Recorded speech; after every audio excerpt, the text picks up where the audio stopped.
les amis de la Terre, les glaneurs, les recycleuses, les do it yourself, les innovateurs, les citoyennes solidaires,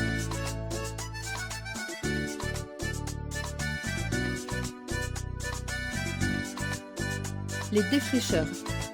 Votre dose d'initiative 100% positive. Vous écoutez Les Défricheurs, l'émission qui vous fait découvrir des initiatives positives et inspirantes en Alsace et ailleurs. Une émission qui donne la parole aux acteurs de changement, qui dessinent un avenir durable et désirable. Au micro, Paul et Araceli. Au programme, nous ferons un tour d'Europe avec nos invités Karine et Alexandre, des vélo-optimistes qui nous raconteront leur expérience à vélo, une autre manière de découvrir une Europe durable et désirable. C'est ma chaîne qui a sauté de parole. Mon vélo.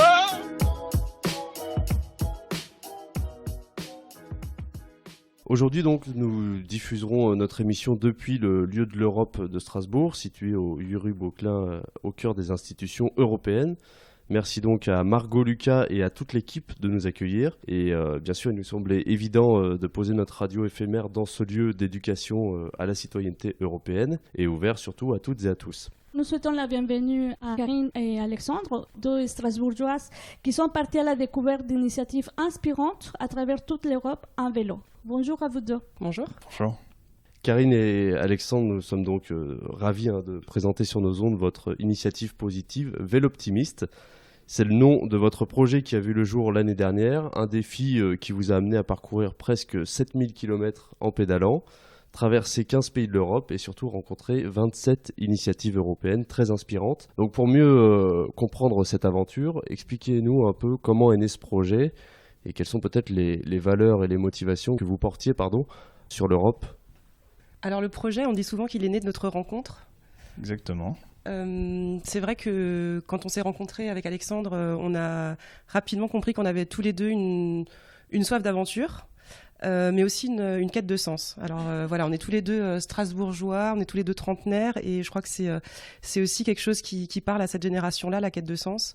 Donc en échangeant un petit peu, on a eu cette envie de partir, mais en fait partir, on l'avait déjà fait, on avait déjà voyagé, on avait déjà eu cette chance-là, et on avait envie d'y amener quelque chose de différent et voilà, de rechercher du sens. Et rapidement, on a dessiné ce projet-là, qui est un projet un petit peu fou à la base, qu'on a rapidement imaginé positif, aller effectivement chercher ce positif, vouloir le vivre et le montrer, un petit peu en pied de nez à la morosité qu'on a dans la plupart des médias, pas le vôtre, mais dans la plupart des autres médias. Donc voilà, c'est un petit peu né comme ça. Oui, tout simplement. Seul on va effectivement plus vite, mais ensemble on va plus loin. C'était aussi un petit peu l'envie d'être à deux et de se porter l'un l'autre et d'aller faire des choses qu'on n'aurait peut-être pas fait seul. Et ce qui est assez intéressant aussi dans cette histoire-là, c'est que on n'est pas parti de l'idée d'un voyage à vélo. On est vraiment parti de l'idée de voyager et d'aller à la rencontre de ceux qui changent les choses. Et c'est par la suite qu'on s'est posé cette question-là, mais comment on va y aller ? Est-ce qu'on y va avec un van aménagé ? Est-ce qu'on y va en avion, en train ? Et rapidement, pour faire du sens, on s'est dit qu'on voulait avoir un impact minimum. Et on s'est donc posé la question, est-ce qu'on y va en stop ou à vélo ? On a testé les deux. Le vélo nous a rapidement convaincus que ça nous apporterait beaucoup plus de liberté. Et, voilà, c'est pour ça qu'on a décidé de prendre le tandem pour parcourir l'Europe. Vous avez parcouru effectivement l'Europe pendant 6 mois. C'est toute une préparation. En quoi ça consiste exactement pour aller visiter tous ces pays ? En fait, la préparation, elle se fait les quelques mois avant de partir, où effectivement on essaye de prévoir un minimum, surtout le début du voyage, et prévoir notre équipement. Ça a été l'achat du vélo, ça a été les sacoches, etc. Enfin voilà, tout prévoir pour pouvoir partir. Et une fois qu'on est parti, en fait, dès le premier jour, on est un peu tout seul d'un coup. Et normalement, si on a suffisamment bien préparé, le reste se fait avec grand plaisir et de belles découvertes. Voilà. Racontez-nous comment ça s'est passé, donc la construction de toute cette belle aventure. Vous saviez déjà quels seront les endroits où vous allez arriver. Et concernant les vélos, quels sont les avantages de voyager en tandem? Alors déjà, moi, ce que j'aime aussi dire, c'est que le plus dur, c'est de prendre la décision. Donc une fois qu'on avait pris la décision, la préparation finalement, elle a été assez facile et assez rapide. On a eu 3 mois entre le moment où on a pris cette décision et où on est parti. Et ensuite, par rapport à l'itinéraire, on avait une envie qui était effectivement de rester en Europe parce que on était conscient de la richesse de l'Europe, la richesse en termes de diversité de paysages, de diversité de culture et aussi en matière d'avancée environnementale. Donc voilà, ça c'est apparu comme une évidence qu'on allait rester en Europe et qu'on avait envie notamment d'aller dans l'Europe du Nord, les pays scandinaves qui sont fortement réputés pour leurs avancées environnementales et sociales. Donc à partir de là, on a dessiné un itinéraire tentatif. On a fait quelques recherches en amont pour nos premières semaines. Voilà, donc on avait en ligne de mire Stockholm, qui était déjà à quelques semaines de coups de pédale. Et après, on a surtout, tout au fil finalement de notre voyage, on a préparé les semaines suivantes en matière d'initiative, de lieux où on allait être hébergé, etc. Donc ça s'est fait un petit peu en amont, mais aussi au fil de l'eau, et c'est ça qui a été aussi très prenant au quotidien. Oui, ça s'est fait au fur et à mesure, et moi j'avais vraiment aussi cette envie de garder en tête que le plan de départ, c'était de ne pas avoir de plan. Ça laisse beaucoup de possibilités. Si on se fixe un plan trop précis, des fois on veut s'y tenir et on risque de passer à côté de certaines choses. On risque de pas faire certaines choses. Et donc l'idée, on a préparé le début tout en se gardant des possibilités d'évolution. Voilà. Et c'est ce qui s'est avéré, effectivement. On a fait beaucoup de belles rencontres. On a découvert plein d'initiatives qui n'étaient absolument pas prévues sur le papier, mais qu'on a pu découvrir au travers de rencontres. Voilà, en se laissant encore une fois le champ des possibles, il y a beaucoup plus de belles choses qui nous arrivent. Est-ce que vous pourriez rapidement dire tous les pays que vous avez visités, une quinzaine? C'est ça. Lesquels? Alors, Allez, je vais commencer. On est monté à travers la France vers le Luxembourg, ensuite la Belgique, les Pays-Bas, l'Allemagne du Nord, le Danemark. On y a passé quand même un mois au Danemark. Ensuite, on a traversé la Suède. On est arrivé dans le sud de la Finlande et après, on est redescendu par les pays baltes, donc l'Estonie, la Lettonie. De là, effectivement, on a pris par contre un transport en bus. Les conditions étaient vraiment mauvaises et voilà, ça nous permettait d'avancer plus vite vers le sud. On est arrivé en Pologne et donc on a fait un bon petit bout encore en Pologne, ensuite en République tchèque. On a passé une nuit en Slovaquie, on est passé en Autriche et ensuite l'Allemagne du Sud, la Suisse et retour en Alsace. Voilà. En fait, on remarque que c'est un merveilleux laboratoire d'alternatives positives. Et avant de réaliser ce voyage, quelle était votre vision de l'Europe ? Alors, surtout, la première des choses, c'est qu'on avait l'un et l'autre pas mal voyagé, mais pas mal voyagé hors d'Europe. Donc ça, c'est la première des choses, c'est que finalement, ce voyage-là, on n'avait pas forcément estimé avant le départ à quel point ça allait nous permettre de mieux comprendre l'Europe, de mieux la découvrir, mieux appréhender ses différentes cultures. Donc nous, on s'est vraiment régalés de par les gens qu'on a rencontrés et la meilleure aussi compréhension de ce continent qui est d'une richesse incroyable, et même mieux comprendre l'histoire, parce que quand on rencontre des Estoniens ou des Polonais qui nous parlent finalement de leur enfance sous l'ancien bloc soviétique, etc., ça rend tout de suite nos cours d'histoire un peu plus réels. Intéressant. Ouais. Aussi, oui. Ouais. Donc c'est vrai que la vision qu'on avait de l'Europe, elle était plutôt cantonnée aux quelques pays limitrophes. Voilà, c'est sûr, l'Allemagne, l'Italie, l'Espagne, on connaissait tout ça, mais au-delà de ça, on avait une image assez vague et assez neutre finalement. On n'avait pas trop d'a priori, et on s'est vraiment, encore une fois, régalé de par la richesse de ce continent, et on vous encourage tous à effectivement pas forcément aller à l'autre bout du monde pour voyager, mais aux portes de chez nous, il y a des pays qui sont superbes et on a fait de belles... Oui, les cultures sont complètement différentes. Enfin, voilà, on n'est pas obligé de faire des milliers de kilomètres pour rencontrer des cultures différentes.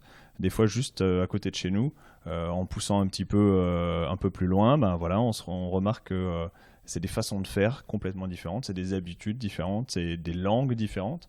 On a pu expérimenter la culture du sauna en Finlande.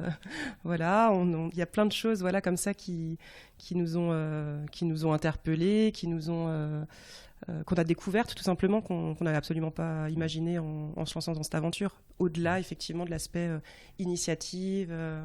Mais justement, on va en parler de ces initiatives parce que c'est quand même le cœur de votre projet.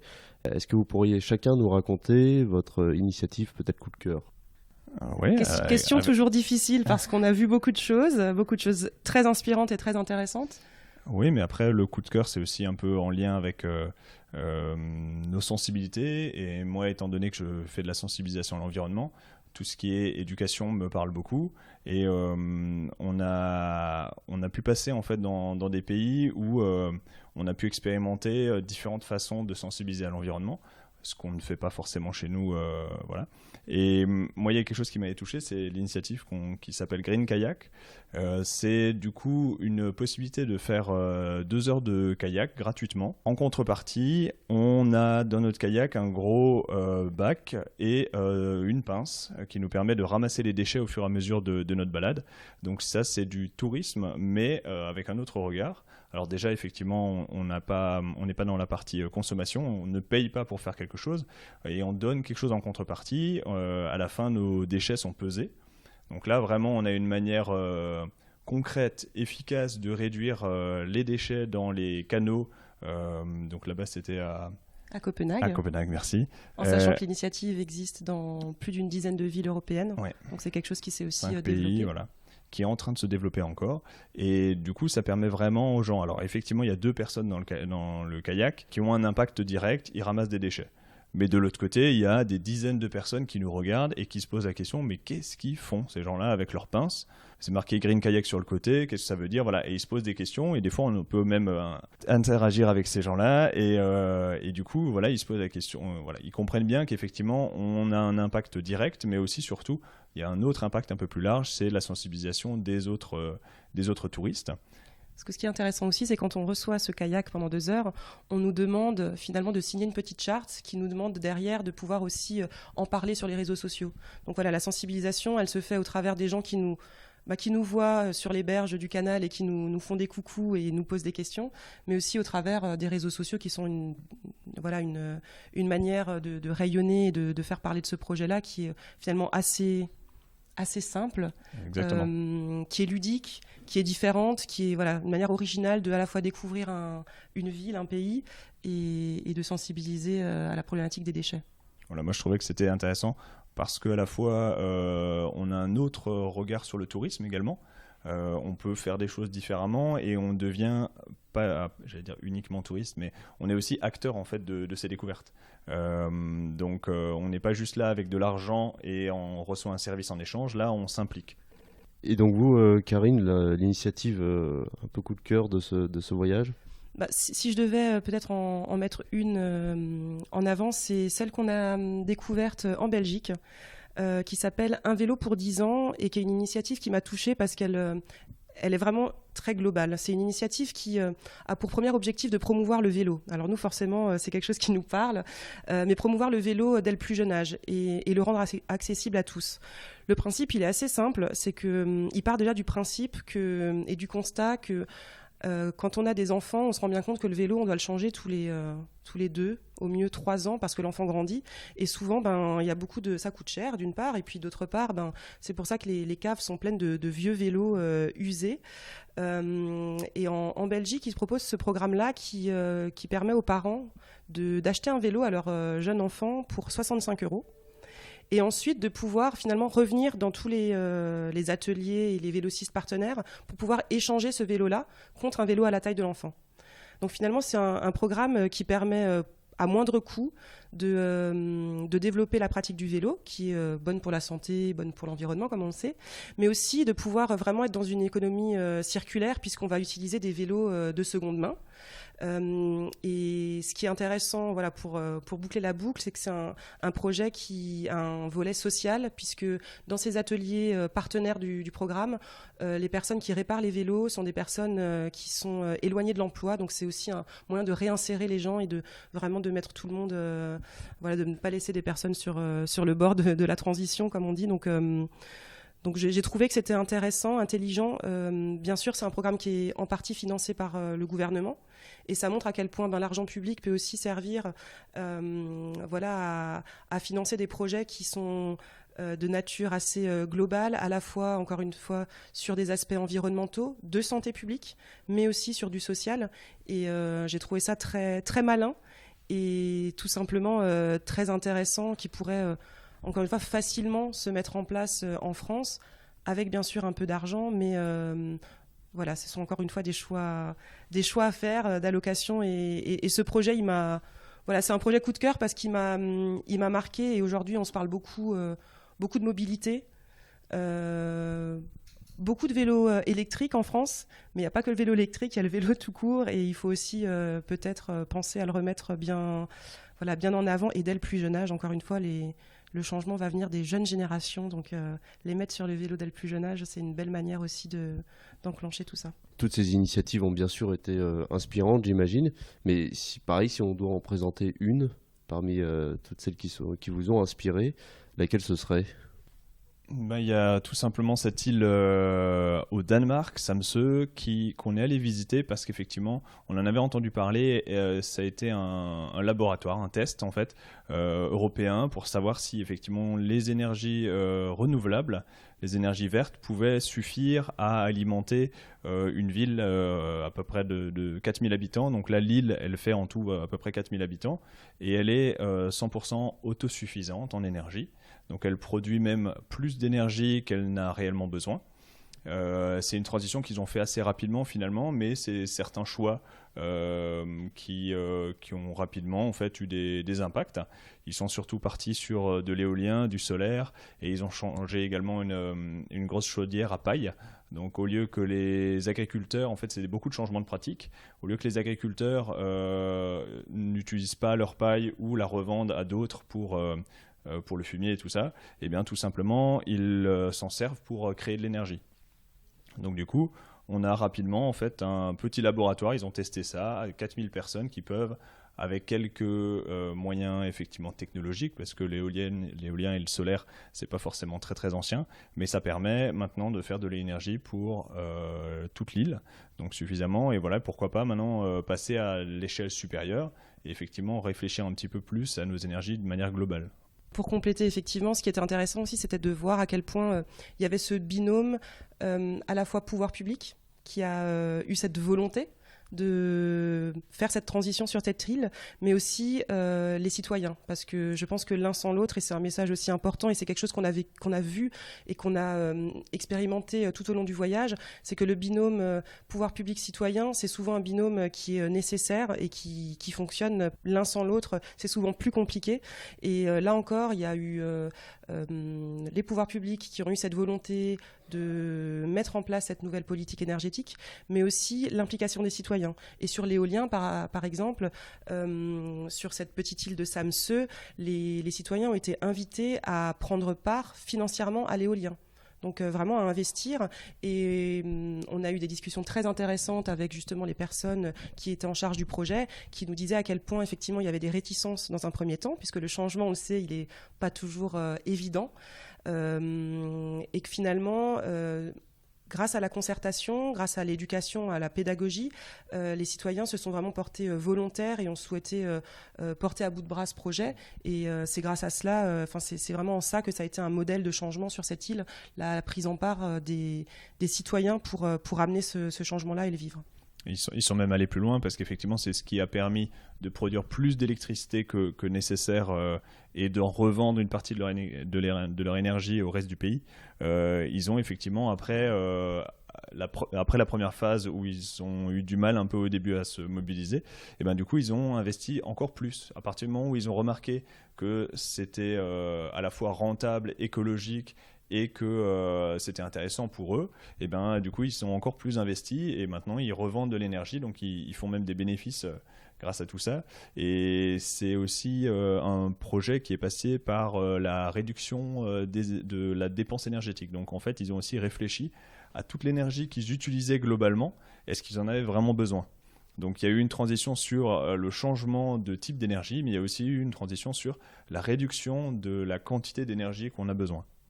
Parmi toutes ces différentes initiatives que vous avez rencontrées, qui montrent où on peut y aller avec la transition écologique, est-ce que vous pensez que c'est reproductible ici en France? C'est vrai que notre idée de départ, c'était d'aller voir ailleurs pour aussi se poser la question qu'est-ce qui était finalement reproductible ici en France. Et dans tout ce qu'on a vu, il y a énormément de choses qui effectivement peuvent être inspirantes et réplicables. Un exemple. Au Danemark, encore une fois, on a visité un magasin, mais un magasin un peu particulier. Le magasin s'appelle WeFood et le principe, il est de distribuer des produits qui ne peuvent plus l'être dans des circuits classiques de distribution. J'entends par là à la fois des produits qui sont périmés ou des produits qui ne sont pas au calibre d'un point de vue packaging, par exemple, qui sont abîmés ou qui ont été mal étiquetés, par exemple. Ce magasin-là, ils vendent du coup tous ces produits-là parce que la législation le permet. En France, aujourd'hui, pour le moment, nous n'avons pas le droit de commercialiser des produits dont la date limite de consommation est dépassée. Ce n'est pas le cas au Danemark et ça permet tout simplement de réduire le gaspillage alimentaire. Aujourd'hui, on sait, il y a un chiffre qui est assez déplorable, qui est celui d'un tiers. Aujourd'hui, il y a un tiers de la production mondiale qui est jetée. Jeté alors à différents niveaux, au niveau de la fabrication, de la production, de la transformation, de la consommation. Mais voilà, c'est un tiers. Et on sait que l'enjeu du gaspillage, il est énorme. C'est un des enjeux les plus importants si on veut effectivement effectuer cette transition. Et donc ce magasin-là, il est un bel exemple qui montre qu'il y a des solutions qui peuvent être réplicables partout, à condition aussi que la législation l'accompagne. Donc aujourd'hui, ce genre de magasin comme WeFood, qui vend du riz périmé, qui vend des paquets ou des sauces qui ont l'étiquette qui est mal imprimée, des produits tout à fait consommables. Donc ils vendent ces produits-là. C'est pas possible aujourd'hui en France, mais voilà, ça montre à quel point nos voisins ont déjà pu en partie trouver des solutions, notamment sur le gaspillage, et qu'aujourd'hui, voilà, il suffirait de changer quelques éléments de la loi française pour que ça puisse se suivre voilà, de manière plus globale. Alors, petite précision, on parle bien de DLUO, date limite d'utilisation optimale, et non pas de la DLC. Ils ne vendaient pas de viande ou de produits laitiers, par exemple, parce qu'effectivement, le but du jeu, pour eux, c'est de mettre sur le marché des choses qui n'auraient pas pu être dans la distribution traditionnelle, sans mettre, bien sûr, le consommateur en danger. Donc là, les produits sont testés régulièrement. Petite anecdote, ils vendaient de la bière. Il y avait des bénévoles qui s'apprêtaient à régulièrement tester les bières pour vérifier qu'elles soient bien consommables. Non, mais c'était pour la petite blague. Mais le riz concassé, par exemple, qui cuit 2 fois plus vite, on peut le garder des années, il n'aurait pas d'incidence sur notre santé si on le consomme, mais bien évidemment, à partir du moment où la DLUO en France est dépassée, on n'a plus le droit de le vendre. Voilà. Et donc ça passe habituellement, alors soit effectivement pour des associations, ce qui est très bien aussi, mais si on peut arriver à le vendre, à le mettre, à le garder sur le marché, c'est encore mieux. Donc c'est une initiative aussi qui questionne la manière comment on consomme finalement. Tout à fait. Et qui questionne effectivement l'encadrement législatif. Alors le sujet du gaspillage, il a été récemment à l'Assemblée. Il y a des choses qui bougent, mais il y a encore beaucoup de cadres qui effectivement limitent ce type d'initiative qu'on voit par ailleurs au Danemark, mais on a aussi vu des initiatives de la sorte en Allemagne notamment. Donc il faut que les choses bougent pour justement limiter et réduire ce fameux un tiers qui est juste dramatique quand on connaît la faim dans le monde notamment, qui est une problématique terrible. Justement, pour compléter, il y a également d'autres applications, des applications maintenant qui se développent de plus en plus. Peut-être qu'on connaît en France, vous connaissez WeFood, mais du coup, Too Good To Go. Et du coup, durant notre voyage, en fonction des pays qu'on a rencontrés, il y avait d'autres applications. Donc ça, c'est le système effectivement pour mettre... Avec les mêmes principes. Avec le même principe, dans la même idée, c'est effectivement de proposer... Voilà, pour rappeler le principe de ces applications, c'est des partenaires, que ce soit des restaurateurs ou des supermarchés, qui proposent à des prix cassés des marchandises qui sont en fin de vie. Donc le le sandwich de la boulangerie, le plat le menu sushi ou tout simplement des produits frais de supermarché. Ça arrive en fin de vie, on les propose à prix cassé sur une application et le consommateur peut les réserver et aller les chercher. Ça aussi, c'est des belles initiatives. Et effectivement, tout au long de notre périple, on a pu voir des Too Good To Go version finlandaise, Suède, polonaise et autres. À la fin, quelle était l'impression que vous avez eue en disant finalement on n'est pas tout perdu en Europe, il y a quand même des choses qui vont dans le bon sens? Il y a énormément de choses qui vont dans le bon sens. Ce que moi j'ai remarqué, c'est que finalement on a plein d'initiatives dans plein de lieux différents. Le mieux du mieux serait d'avoir toutes ces initiatives au même endroit, c'est-à-dire partout sur Terre.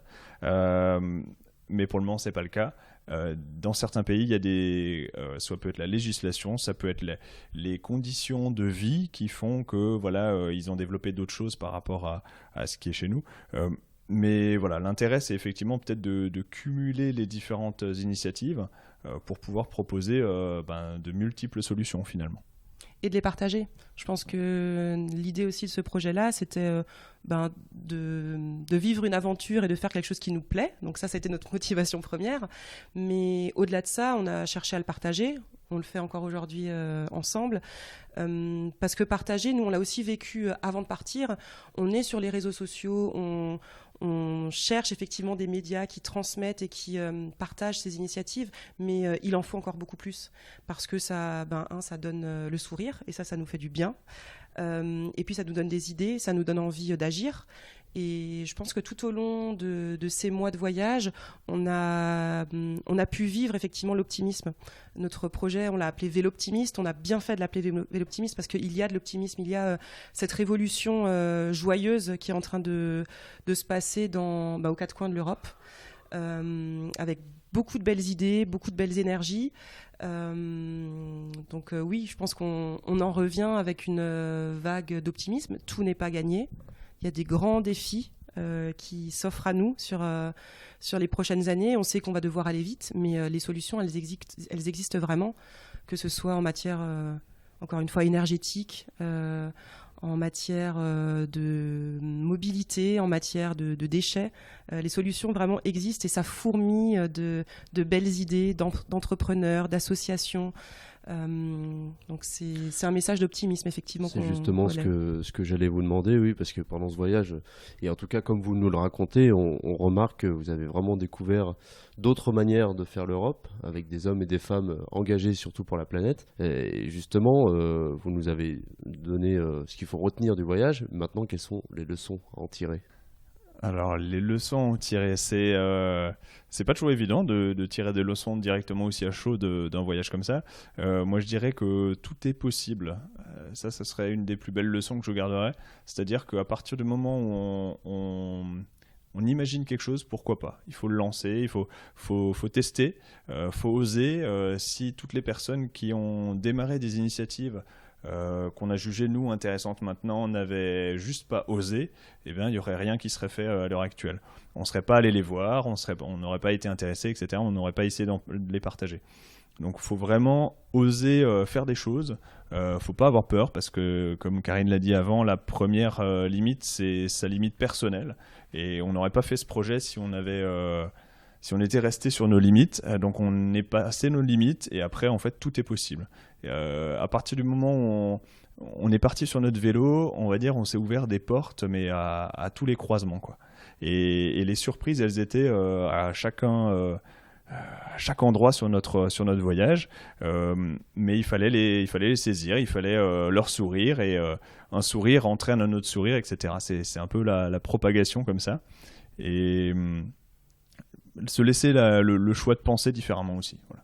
Donc vous avez vraiment envie d'aller à la rencontre de l'autre qui parle pas la même langue, qui pense pas pareil, qui n'a pas les mêmes habitudes. Exactement. Et le vélo a été un formidable vecteur de rencontre, parce qu'on n'avait pas ce pare-brise entre nous et les personnes qu'on rencontrait. Donc il a suscité les rencontres, les discussions, et finalement cette vulnérabilité, ce voyage lent, nous a permis d'être effectivement accueillis, d'avoir eu toutes ces rencontres, tous ces inconnus qui ont voulu nous questionner, nous aider, nous ouvrir leurs portes. Donc effectivement, la rencontre, elle est aussi plus facile quand on prend le temps. Et ça, c'est, je pense, un autre message qui est important et qu'on a beaucoup vécu. Et je pense qui est un peu dans l'air du temps, c'est ralentir. Quand on se prend le temps, et ben on a le temps aussi de vivre les choses différemment, souvent plus intensément. Si on était tout simplement parti en voiture ou en véhicule, eh ben, on aurait vécu le voyage complètement différemment. Et on se serait peut-être fermé certaines portes, on n'aurait sûrement pas rencontré autant de personnes. Là, on s'est mis dans des conditions les plus propices pour venir vers l'autre, déjà, c'est le premier pas, et pour que les autres viennent vers nous également. Ce qui n'est pas forcément évident dans notre quotidien, tous les jours, de se mettre dans ces conditions-là. Est-ce que vous avez une anecdote par rapport à ça ? Il y en a beaucoup, les anecdotes, mais celle qui me vient tout de suite à l'esprit, c'est en Pologne. Mais il y en aurait vraiment des dizaines. Mais en Pologne, moi, j'ai le souvenir d'une côte. C'est peut-être parce que c'était une côte que je m'en souviens bien. Les côtes en tandem, c'est encore plus compliqué qu'à vélo. Et quand on a 40 kilos de bagages, voilà, vous pouvez vous imaginer que ça peut être un peu compliqué. On montait cette côte. Elle pédalait pas beaucoup à l'arrière. et de manière complètement spontanée, il y a des gens qui étaient à leur portail, voilà, dans leur cours, et qui nous ont, dans un mélange d'anglais et de polonais, qui nous ont invités à nous arrêter pour venir boire le café et passer un moment avec eux. On se connaissait pas, ils nous ont aperçus peut-être au loin, donc quelques secondes, et ils se sont pas posé de questions. De manière vraiment extrêmement spontanée, on est rentré chez eux, on a pu passer un moment de convivialité, à essayer de se comprendre, même sans parler forcément la même langue, et ça a été juste un moment d'humanité. On est reparti avec un gros pot de miel, une courge et je ne sais plus quoi. Enfin voilà, on était reparti plus chargé, c'était plus difficile de repartir. Non, mais par contre, on est reparti aussi avec un gros sourire, avec quelque chose de chaud dans le corps, pas forcément le café, mais quelque chose, une énergie qui ne s'achète pas. Une énergie, ils nous ont donné de leur temps, ils nous ont donné de leur café, voilà, mais ils ont surtout donné d'eux, en fait. Et il y avait ce moment-là, il y avait effectivement en Pologne également, où on a été retrouvés, on essayait de se cacher tout simplement en forêt pour être un peu discret avec notre tente. Et des Polonais, des familles sont passées par là, et qu'est-ce que vous faites ici ? On va dormir ici. Ah d'accord. Vous avez à manger ? Oui, on a à manger, voilà, on a prévu notre repas, pas de souci. Vous êtes sûr ? Parce que non, mais vraiment, on va revenir dans 20 minutes et on vous ramène à manger. Et ils sont revenus 20 minutes après avec des pots, avec même des choses chaudes. Ils nous avaient fait des sandwichs, etc. Quelques minutes plus tard, il y a d'autres Polonais qui viennent nous voir. Ah, vous connaissez la Pologne saucisse... est une terre d'hospitalité. Vous connaissez la saucisse polonaise ? Non. Ah bah attendez, on va au magasin, on va en chercher. Voilà, ils nous ont donné même, en plus de un peu d'argent par des saucisses, des bières, etc. Ils nous ont surtout donné de leur temps et d'eux-mêmes, quoi. Et donc, justement, pour les auditeurs et auditrices qui nous écoutent, vous avez apporté un PowerPoint avec pas mal d'images de ces voyages. Peut-être, Paul, tu peux décrire quelques-uns ? Oui, quelques images. Alors, on vous voit beaucoup dans le bivouac, beaucoup de routes. On sent aussi qu'à certains moments, vous avez été tous les deux vraiment dans votre bulle, peut-être sur votre vélo. C'est vrai que pour revenir au bivouac, ça a été aussi une volonté de notre part de se reconnecter aussi à la nature pendant ce voyage. Donc on n'a pas fait que du bivouac, on a aussi on se parlait de rencontres, donc on a voulu aussi aller vers l'autre et du coup on a été beaucoup accueillis par les locaux. Mais on a passé à peu près un tiers des nuits sous notre tente, dans la forêt. Et ça ne veut pas forcément dire seul, mais effectivement, on a voulu se reconnecter à la nature, on a voulu prendre du temps dehors, réapprendre à faire un feu, cuisiner sur le feu, se réchauffer, voilà. Un peu le retour à l'essentiel qui nous tenait aussi à cœur et qui nous a aussi rappelé un petit peu notre place dans cette nature, faire preuve d'humilité, se reconnecter pour aussi se sentir aussi faire partie d'un tout. Se sentir vivant. Et avoir froid, avoir chaud, voilà, etc. tout Sentir était le finalement vent, plus fort dans tous les plus intense, que ce soit dans toutes les sensations qu'on a pu avoir. Mais oui, cette partie bivouac, c'était aussi une partie effectivement très très importante de notre voyage.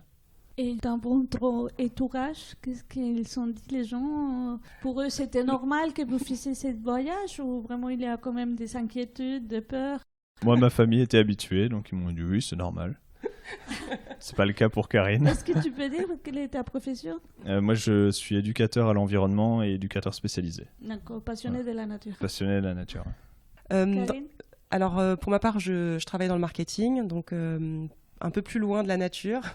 Néanmoins, j'ai une sensibilité aux questions environnementales.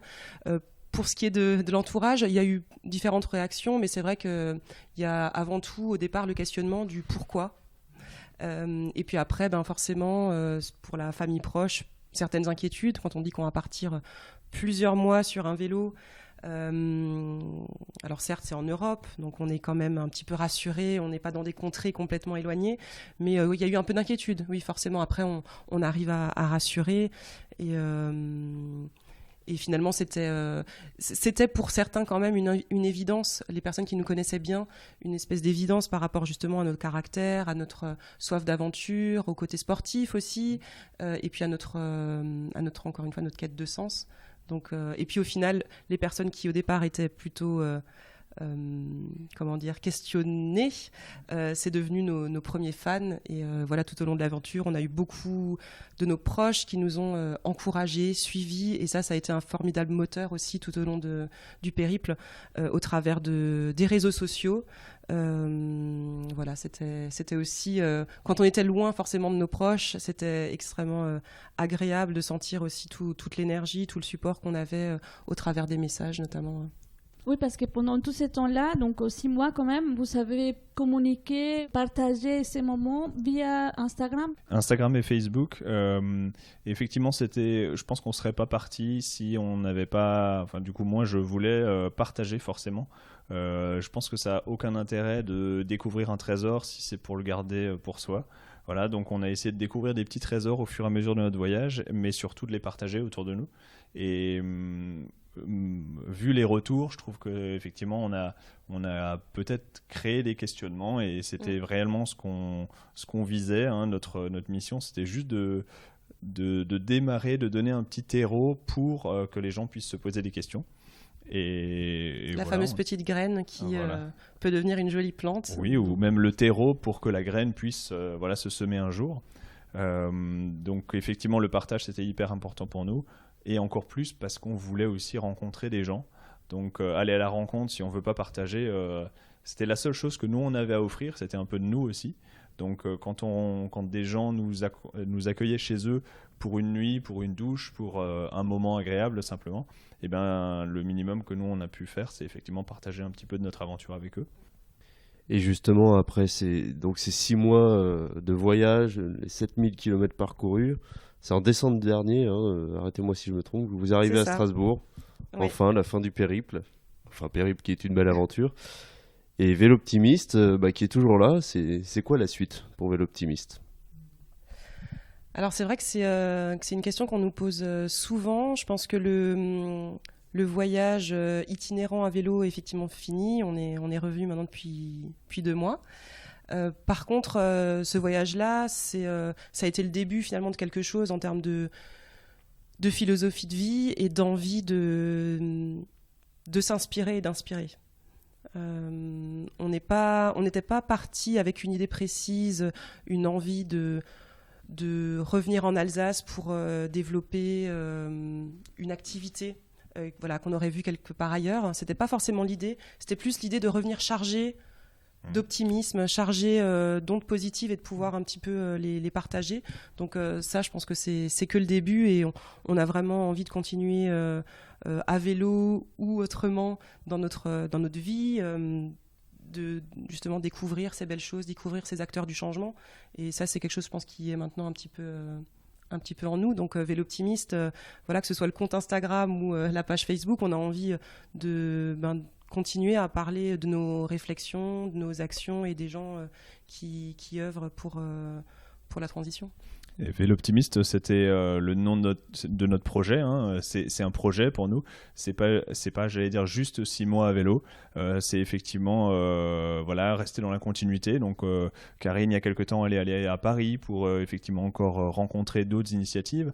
Véloptimiste, on se déplace pour essayer de pouvoir partager encore avec d'autres. Pas forcément les mêmes personnes qu'on a eues durant le voyage, mais aussi d'autres personnes. On a plusieurs conférences qui sont prévues. Donc on va aussi se déplacer un petit peu pour aller à la rencontre encore des gens et essayer de partager tout ce qui a été rencontré. Donc si vous voyez un petit tandem rouge dans les rues de Strasbourg, n'hésitez pas à nous arrêter. On a gardé le tandem. On nous pose aussi souvent la question. On ne se dépasse pas tout le temps en tandem, mais on l'a gardé et on compte bien le pédaler encore ici ou plus loin pour continuer à découvrir et rencontrer les initiatives durables. Très bien, merci beaucoup. Peut-être que le public a des questions pour vous.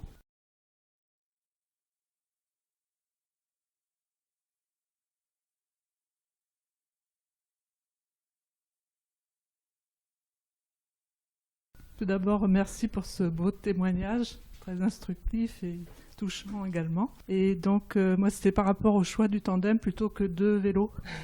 Est-ce que c'était tout de suite le tandem ou bien il y a eu une hésitation ? Alors, c'était pas le tandem tout de suite. Moi, j'étais déjà parti à vélo seul.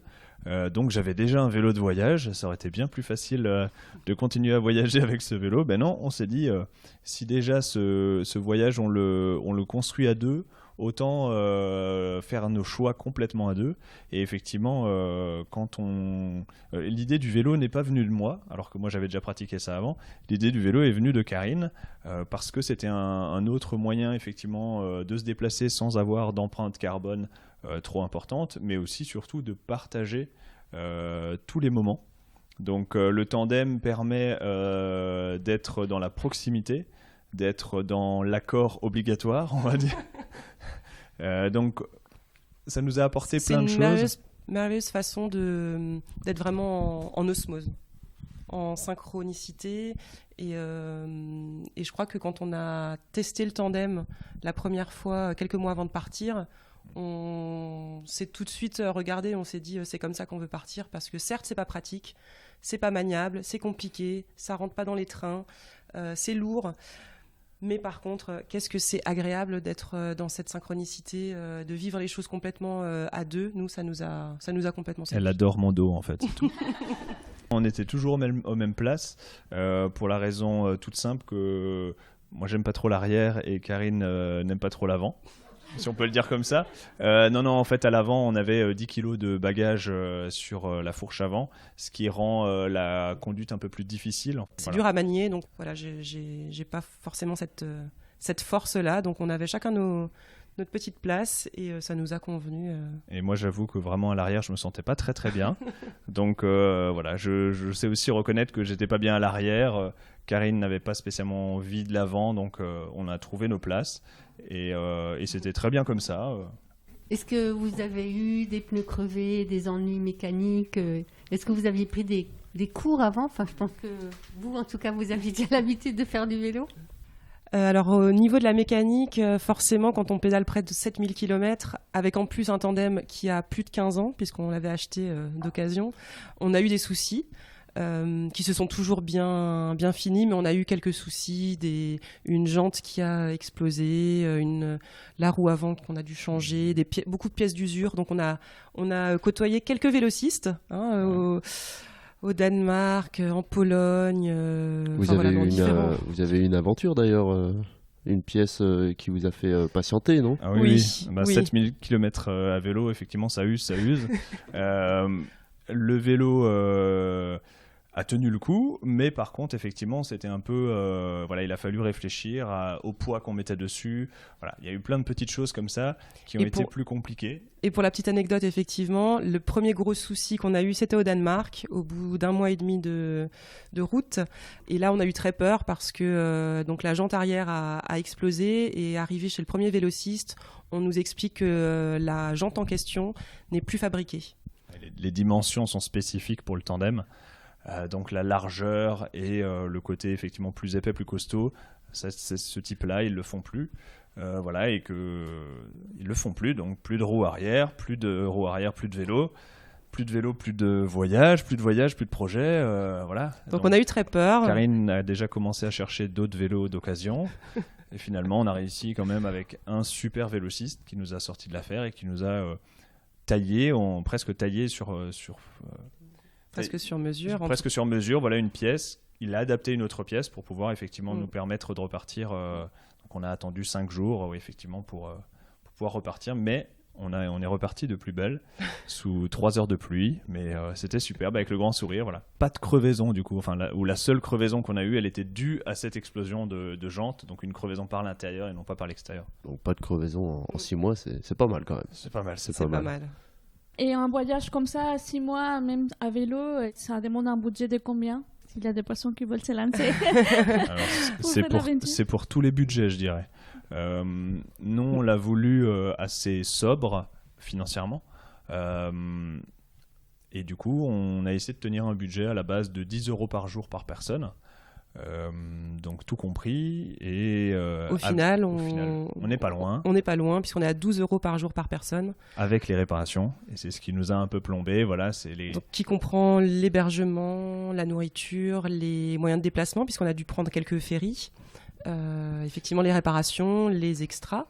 Donc c'est des voyages qui sont accessibles, en plus d'être très agréables et d'être low carbone. C'est aussi des voyages qui peuvent être en tout cas petit budget si comme nous on privilégie la rencontre de l'habitant et l'hébergement soit sous tente, soit chez l'habitant.